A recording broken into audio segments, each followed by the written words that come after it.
Di sini dia menyatakan di kesaksian di bawah sumpah bahwa saksi di muka persidangan dengan gamblang menyatakan para pelaku tertangkap tangan. Di sini dia menyatakan di kesaksian di bawah sumpah bahwa saksi di muka persidangan dengan gamblang menyatakan para pelaku tertangkap tangan.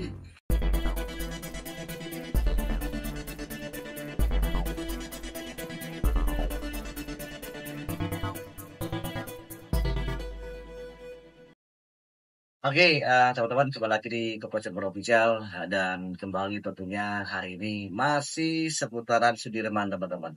Karena hari ini adalah momentum yang luar biasa dan kembali kita menunjukkan kembali bikin tentang peristiwa di mana susahnya mengupayakan Sudirman menjadi kuasa hukum kembali lagi. Baik, selamat siang Bu Titin. Selamat siang. Iya, ini banyak jadi pertanyaan tentunya seluruh masyarakat Indonesia di mana tentunya Sudirman itu susah banget waktu dulu-dulu ditemukan, bahkan kesulitan dari keluarga Sudirman dan pada satu dipegang oleh kuasa hukum dari Polda ya. Yang ditunjuk Polda. Ya.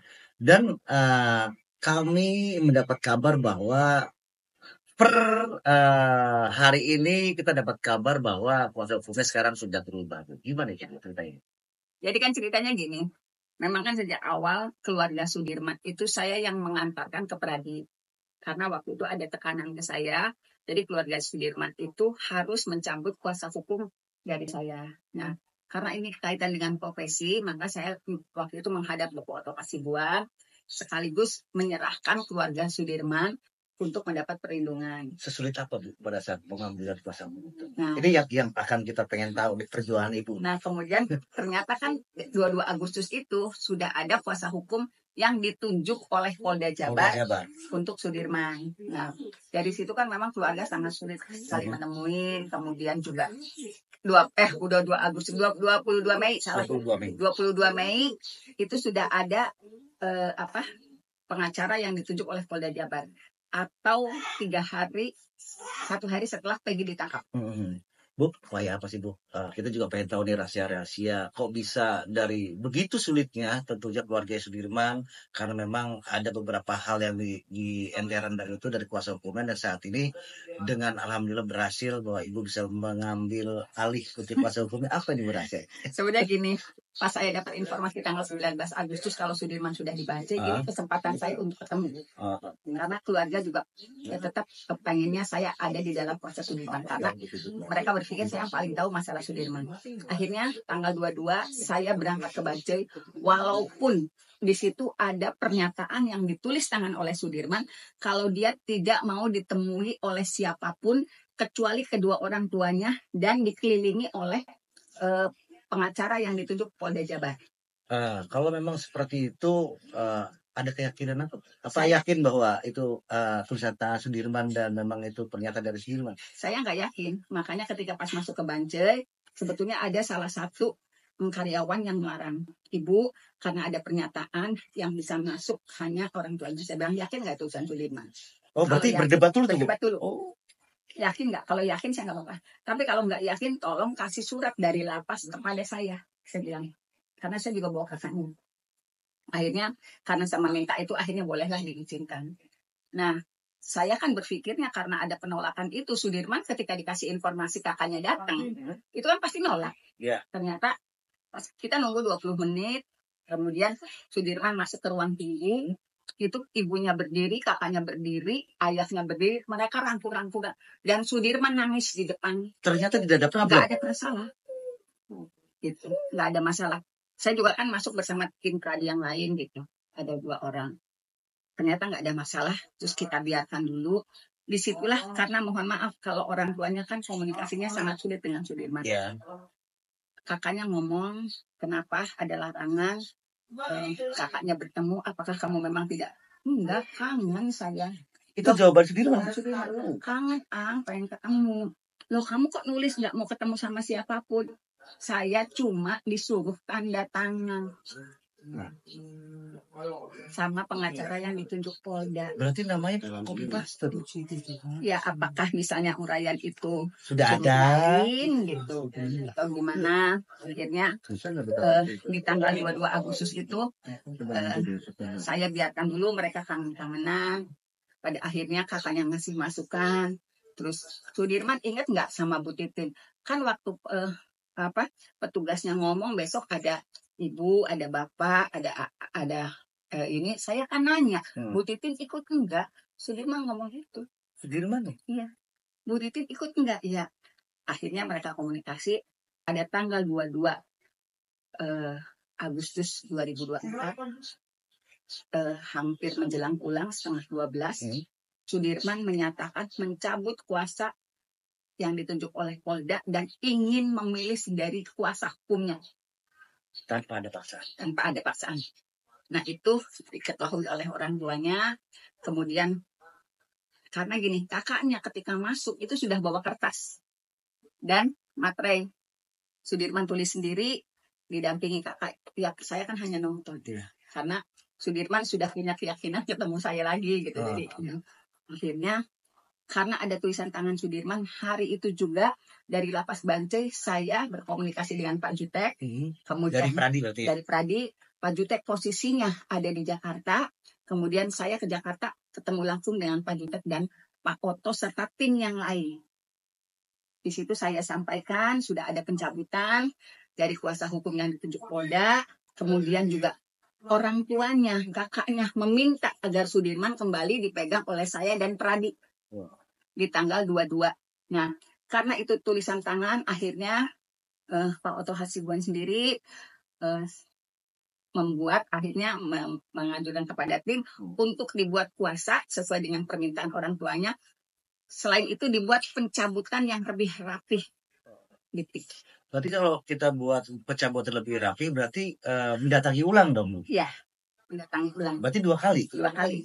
Nah, karena itu kan hari Kamis itu tanggal 22, hari Jumat Pradi berkomunikasi, saya akan hari Jumat ke sana lagi, tetapi hari Jumat itu tidak ada kunjungan, tidak boleh ada kunjungan. Akhirnya diambillah hari Sabtu. Akhirnya hari Sabtu saya balik lagi ke Bancai. Apakah ini dinamakan jodoh Ibu? Ya, barangkali ya. Tentu saja dengan kelengkapan ya, cabut kuasa yang sudah sesuai prosedur gitu. Iya, kemudian juga penunjukan kuasa, kemudian proses-proses dokumen-dokumen yang lain untuk kepentingan PK. Tapi alhamdulillah saat ini keluarga sudah berkumpul lagi, bisa komunikasi. Nah, ini hikmahnya dari semua ini. Tapi memang kalau kita bicara tentang 2016 ya, apa saja Bu yang terjadi dan apa saja pedo-pedo yang Ibu utarakan? Sebetulnya banyak hal ya ketika saya melakukan pembelaan ke Sudirman gitu, banyak hal yang saya cantumkan. Saya waktu di 2016 itu bikin 41 halaman untuk membela Sudirman. Dan sebetulnya apa yang saya sampaikan ke media mengenai keterangan saksi Bapak Budiana itu sebagai pelapor, pada hari Sabtu dia pulang kerja kemudian mendapatkan informasi anaknya kecelakaan, kemudian pada tanggal 29 dia melihat kendaraan, itu sebenarnya ada di pledoi saya semua. Jadi saya hanya bacain pledoi saya intinya. Itu berarti pledoi ini nggak ada orang satu pun yang tahu? Ini kan ketika dibuat diserahkan ke majelis, juga diserahkan ke jaksa. Seharusnya, mohon maaf, karena kan sebetulnya ini ada keterangan-keterangan yang di dalam pembelaan saya ini untuk Sudirman 41 halaman ini. Waktu itu ada saksi yang lucu banget gitu sebetulnya. Cuman kok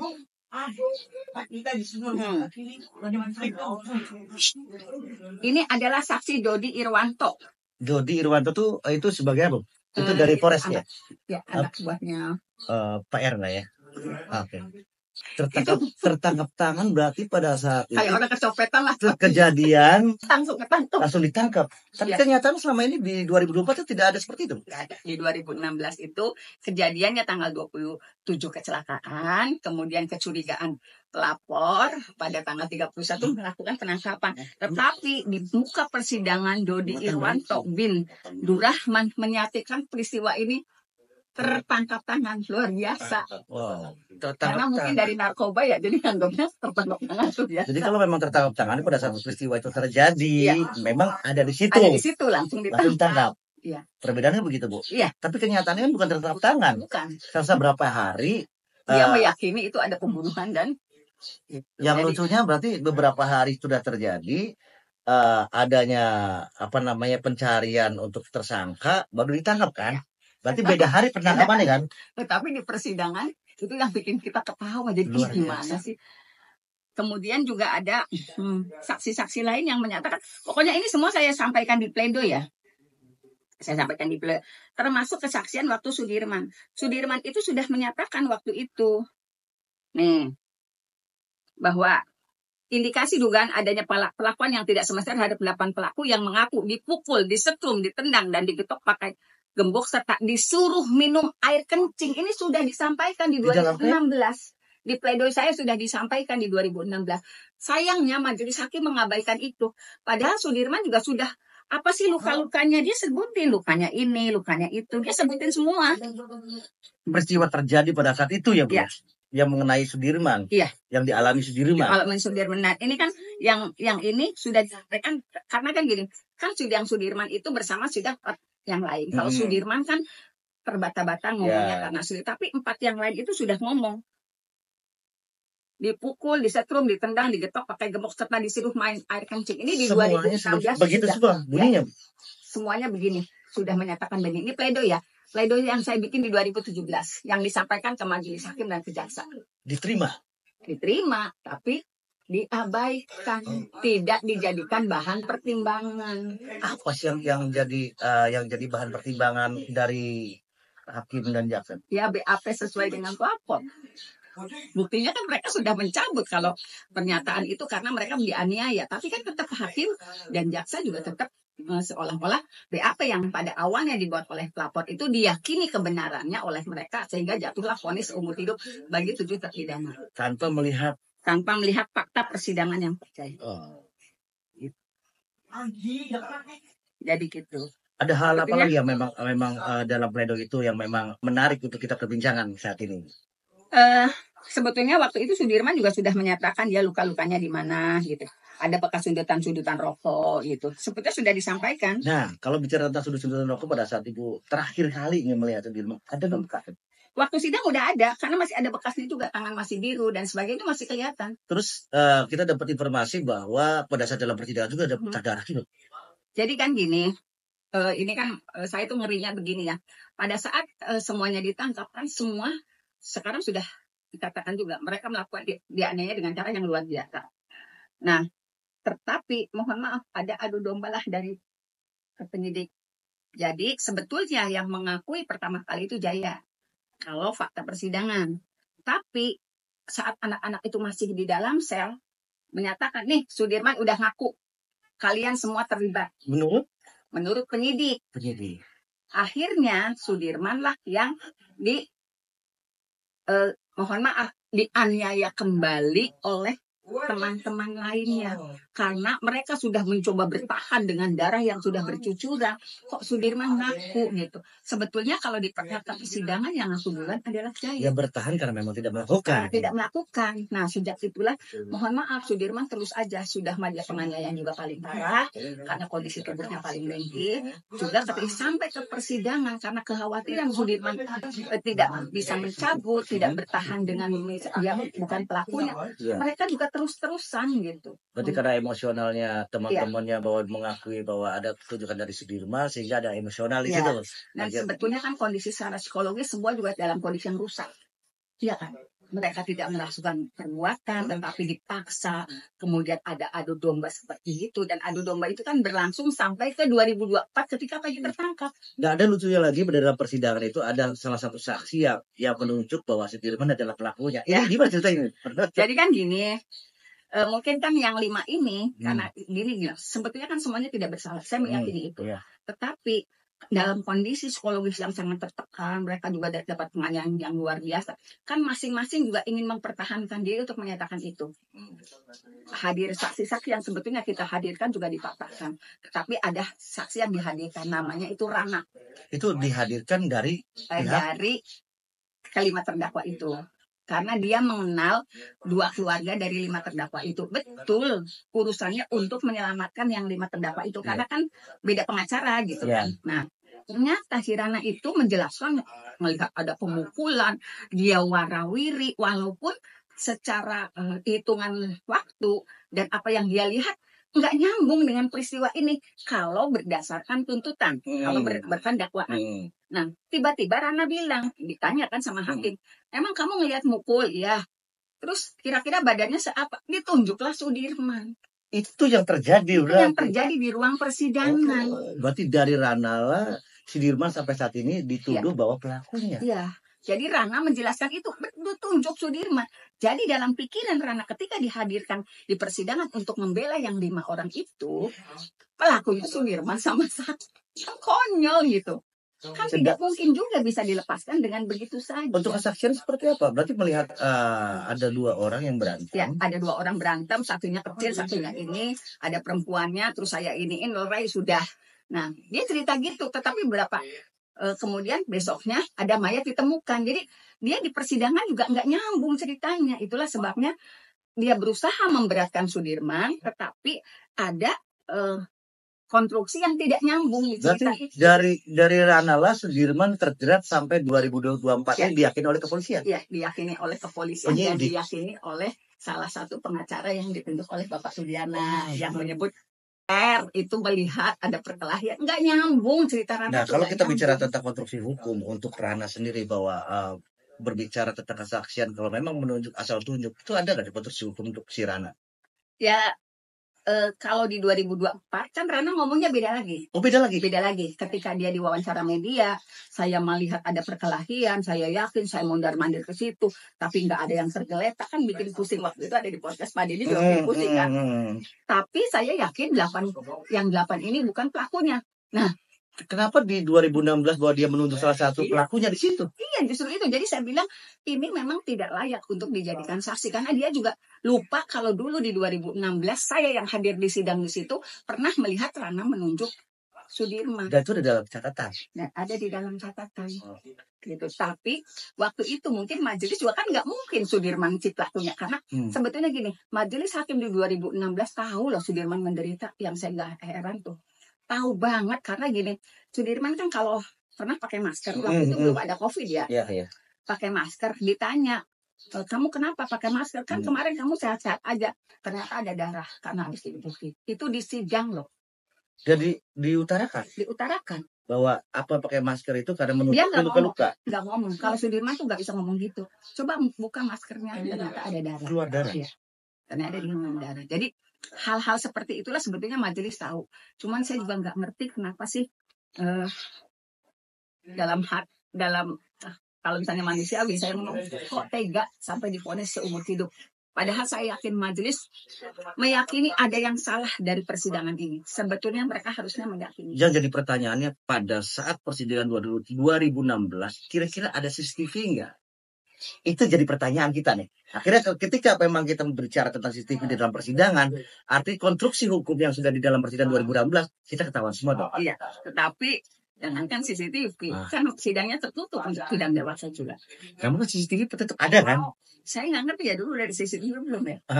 2016 karena memang di playoff itu sudah ada CCTV 360. Oh, maksudnya CCTV yang minta dihadirkan di dalam persidangan. Jadi gini, pada sidang 17 Februari 2017, saya minta untuk meyakinkan untuk meyakinkan majelis hakim, untuk meyakinkan jaksa. Kan waktu itu yang dihadirkan di sidang 17 Februari kan para penyidik yang melakukan penangkapan. Saya bilang, di daerah situ kan ada sekitar 5-7 CCTV. Tolong dong dihadirkan kepada majelis gitu. Ternyata jawaban dari anggota kepolisian yang dihadirkan sebagai saksi, CCTV itu gelap.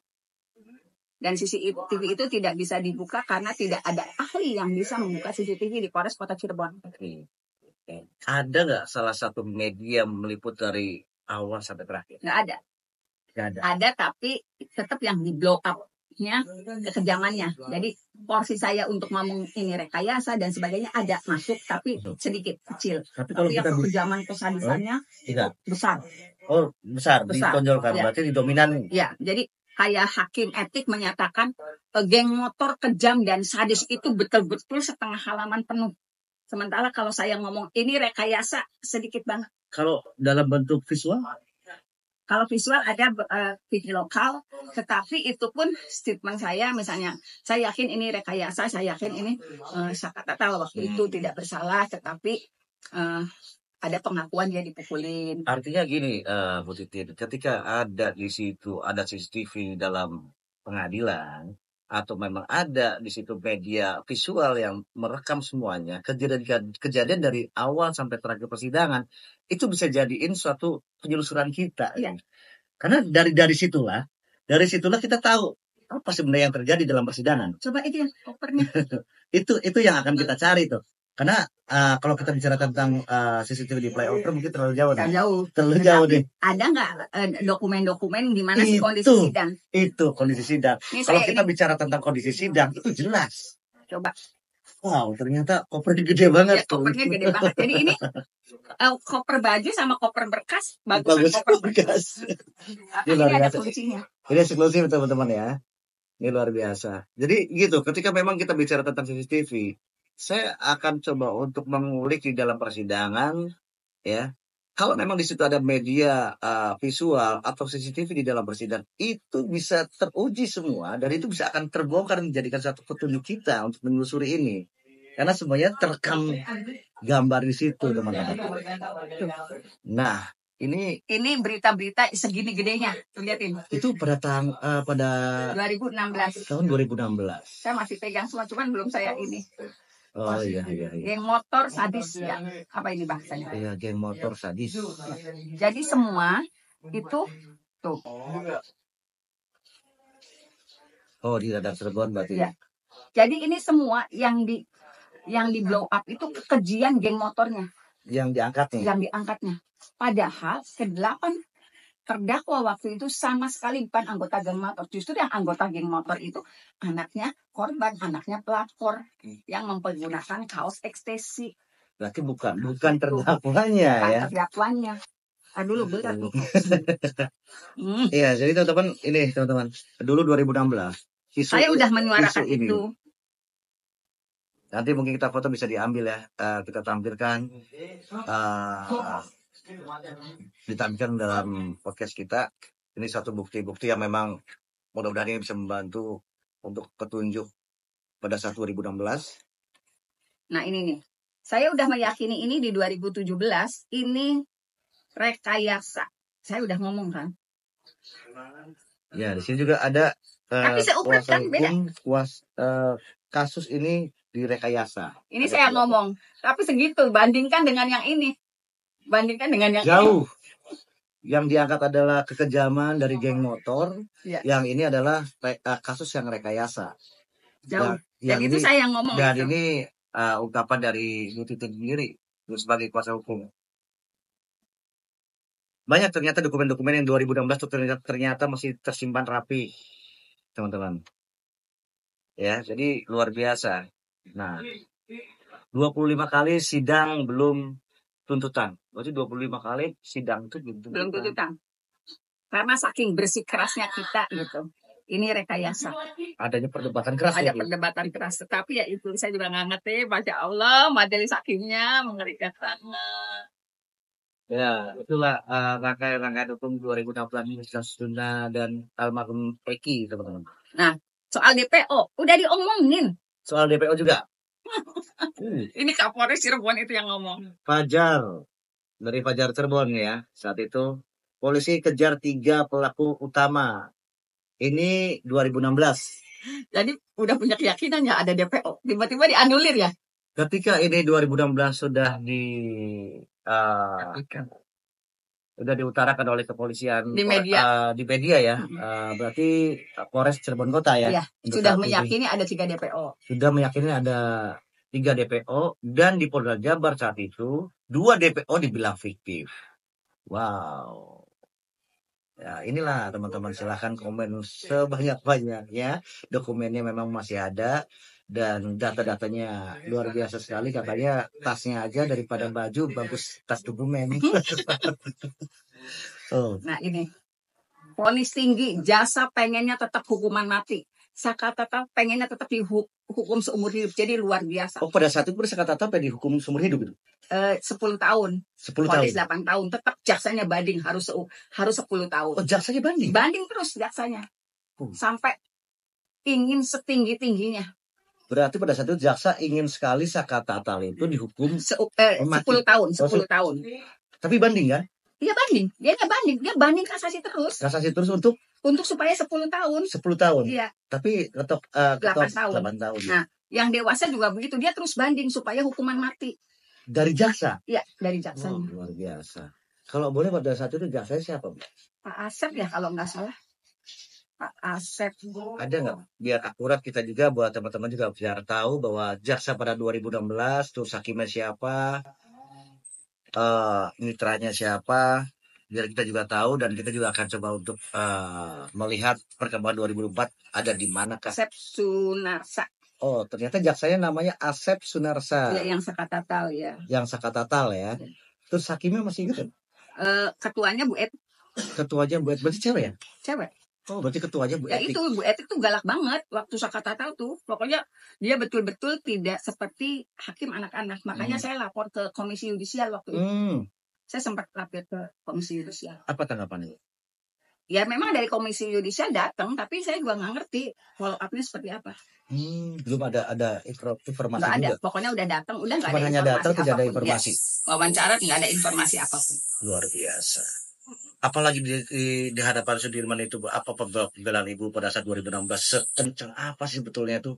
Perdebatan segitu sampai beberapa kali persidangan, 25 kali, belum ada putusan. Iya, jadi sebetulnya ginilah, kita berusaha meyakinkan kalau 8 terdakwa waktu itu tidak pernah bersalah.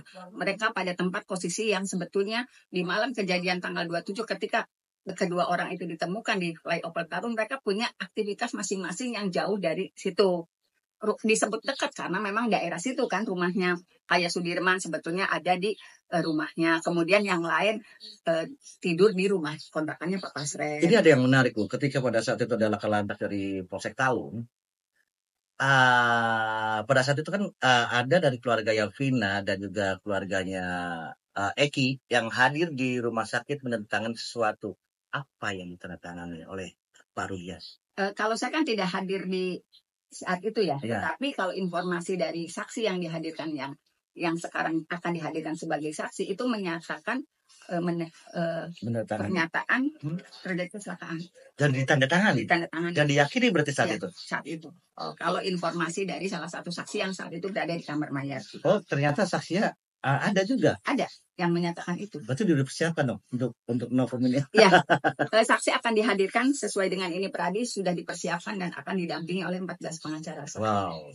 Berarti itulah teman-teman, ini salah satu novum yang nanti ketujuh terpidana ini kisi-kisi saja satu novum yang sudah diucapkan oleh Bu Titin Inogiasa di hari ini. Ya, ada lagi nggak? Ada lagi nggak rangkaian-rangkaian apa sih di dalam persidangan yang menurut Ibu?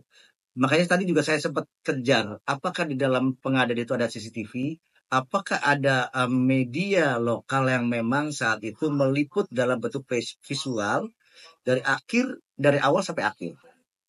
Sebetulnya kalau itu enggak, saya sih gini loh, ketika misalnya penyidik yang dihadirkan di sidangan menyaksikan CCTV itu ada tapi tidak bisa dibuka, kemudian CCTV itu maksudnya CCTV yang di dalam pengadilan, bukan di pengadilan nggak ada. Tidak ada CCTV. Ada ini nggak? Ada apa namanya media lokal yang visual? Ada sih yang udah tayang sih ada. Udah. Ya. Nah kira-kira itu bisa diambil nggak? Itu mengikuti dari awal sampai akhir nggak? Ada pada tertentu karena itu ada pesan dari petinggi di waktu itu di Polres jangan melakukan peliputan yang luar biasa terhadap perkara itu kecuali blow up mengenai kekejamannya. Oh sudah ada ini ya? Ada. Dan itu disampaikan ke saya.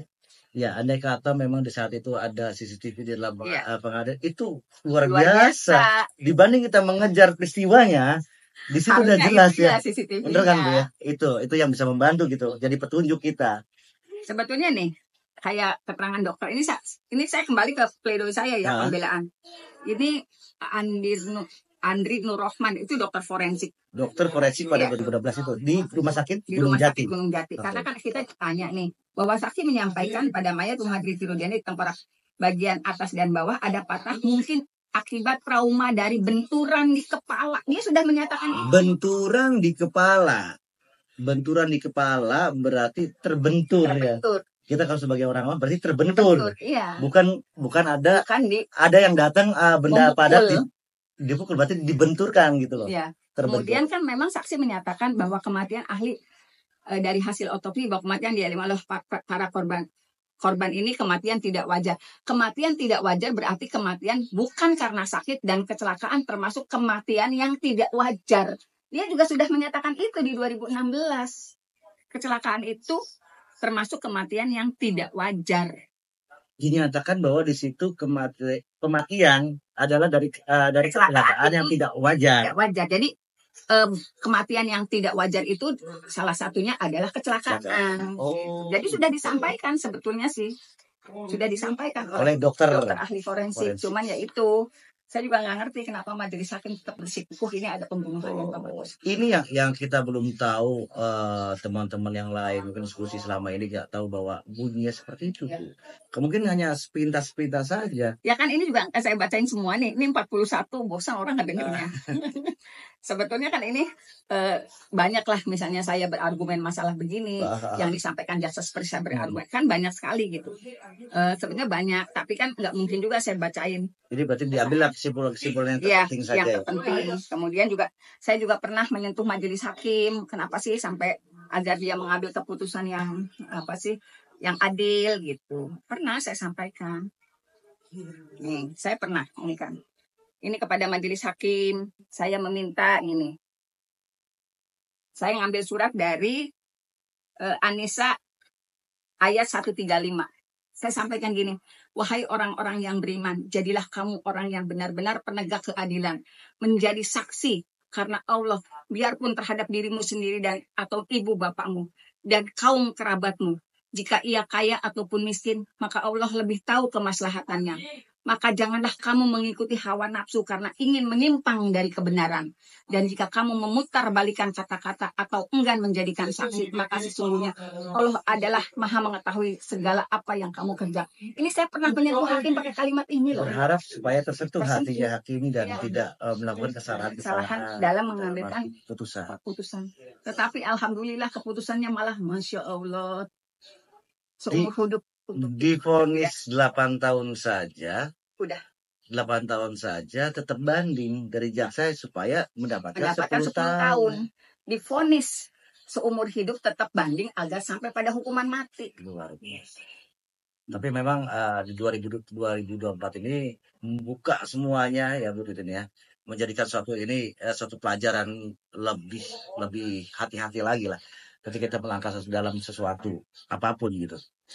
Terus untuk kesaksian Dede apa nih? Nah ini sebetulnya kenapa saya ngomong soal Dede dan Aib, sebetulnya itu bunyi pledoi saya di sini bahwa kesaksian Rudiana yang mempercayai sepenuhnya informasi dari saksi Aib dan Dede sehingga berhasil menangkap 8 orang pelaku yang diduga pelakunya sampai menjadi terdakwa, salah satu di antaranya Sudirman bin Suratno, menjadi tidak rasional karena ternyata kedua saksi kunci yang mengetahui secara persis ciri-ciri pelaku tidak pernah dihadirkan di persidangan. Kan ini sudah artinya Dede dan Aib itu tidak pernah dihadirkan, namun yang dihadirkan hanya pembacaan BAP-nya yang disumpahnya di kepolisian. Tapi disumpahnya di kepolisian. Sah nggak Bu? Ya tidak sah, kan kalau sumpah kan di depan majelis.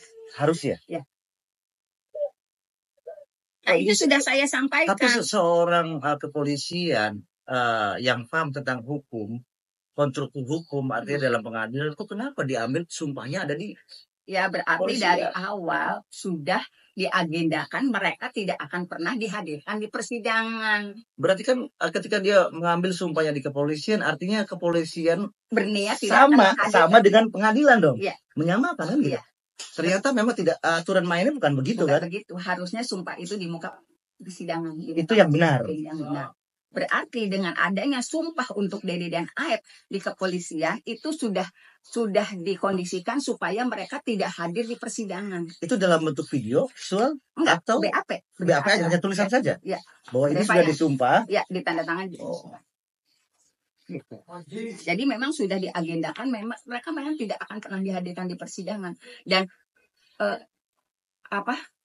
yang saya nggak ngerti, majelis hakim meyakini itu kebenarannya walaupun orangnya tidak hadir. Bisa ya. Tapi kan seharusnya memang kalau memang sumpah itu kan dihadirkan orangnya. Dihadirkan. Dan dipertanyakan penanggung-jawaban apa yang dikatakan mereka kan gitu. Ya, kan dihadirkan supaya kita bisa, karena kan gini, dia ngelihat dari jarak kok bisa tahu, sedangkan dia kan orang Bekasi, kok bisa tahu ciri-cirinya, kok bisa hafal, sedangkan dia bukan orang situ. Kalau orangnya hadir di persidangan pasti saya tanya gitu. Karena nggak hadir, apa yang bisa saya tanya? Kalau memang saat itu hadir, yang mana di antara ini? Iya, yang paling ini duduknya sama siapa, ini di bawah kan kita bisa tanya begitu gitu. Tetapi karena tidak hadir, tetapi sayangnya majelis hakim meyakini itu sebagai suatu kebenaran. Ini sebenarnya akal-akalan apa diakali? Kan dari dulu saya ngomong ini rekayasa. Ya, artinya lucu ya. Namun ada beberapa titik TKP yang mungkin diyakini oleh BAP itu kan bahwa ada di tempat di belakang gudang, ya kan Bu, eksekusinya di situ, di perkosaan begitu. Jadi yang jadi pertanyaan, motor yang mana yang dibawa, siapa yang bawa, sedangkan yang membawa almarhum ini ke flyover ada 2, Dani dan Andi kan. Dan tiba-tiba ini yang lucu nih, yang jadi perdebatan kita selama ini adalah yang lucu gini, ketika orang yang bawa yang menganiaya dan yang memperkosa pada saat itu ternyata fiktif. Ini keranda terbang atau seperti apa kan gitu? Gini Mas, karena kan gini, semuanya ini rekayasa. Jangankan ceritanya, di dalam dakwaan juga udah beda-beda Mas. Misalnya, kan ada 3 DPO tuh, Dani, Andi ini. Nah, di dalam dakwaan Sakatatal, namanya Peggy, itu melakukan pemerkosaan. Tetapi di dalam dakwaan yang nomor 4, orang dewasa itu tidak. Jadi, karena direkayasa, terlalu banyak orang yang ditangkap, akhirnya pusing sendiri tuh peranannya tuh. Saya aja tuh pusing, Mas, dulu Mbak, ini gimana sih kok beda-beda gitu. Cuman kan kekuatan sebesar apapun kita saat itu, maksudnya saya sampai menangis, sampai histeris, sampai gimana, itu enggak sama sekali tidak menyadarkan mereka gitu, tidak meyakini ini sebagai suatu kesalahan. Kita sudah berargumen begini, tetap digiring sesuai BAP, sesuai dengan BAP-nya pelapor. Begitu besarnya tekanan ya, karena Ibu juga sendiri kan pada saat itu ya. Jadi dengan 2024 ini banyak hal yang memang yang berbicara tentang A, B, C, D, F, G. Coba rasakan ketika ada berada di posisi Bu Titin 2016. Baru bisa bercerita di sini. Ya kan sekarang gini, mereka seolah-olah saya melakukan kesalahan dan nggak paham kondisinya seperti apa. Nggak paham kita datang sidang jam 9, sidang habis asar. Kita udah capek, udah ini, saksi yang mau ngomong. Pokoknya kalau kamu bohong, kamu kena hukuman 6 tahun. Gimana saksi mau ngomong? Berarti seolah-olah pertanyaan itu adalah ancaman. Iya, jadi jangankan mau ngomong. Sekarang gini loh, kalau misalnya kita ngomong, kamu makan dulu atau minum dulu, itu kan kadang-kadang kebalik-balik. Hal seperti itu juga diperdebatkan dengan cara luar biasa. Kamu jam 10 atau jam 10 sekian, itu hakim Bu Etik itu neken antara jam sekian sampai jam sekian, begitu kencengnya. Ya orang nggak gelumper gimana gitu loh. Nah pertanyaan berikutnya, Bu Etik itu masih aktif? Aktif dan punya posisi yang luar biasa di Kebumen kalau informasinya. Selamat Sakatatal sudah sumpah pocong untuk meyakinkan dia tidak pernah melakukan. Kira-kira berani nggak kira-kira? Berani nggak untuk itu? Kalau nggak sumpah pocong aja hakimnya ya. Iya. Jadi hakimnya sumpah pocong punya keyakinan, Sakatatal punya sumpah pocong punya keyakinan tidak melakukan. Cuma kan di sini kan agak kesulitan bahwa banyak banget artinya. Hakim itu kan punya prosedur hukum dan tidak bisa ya kan? Itu yang kesulitan.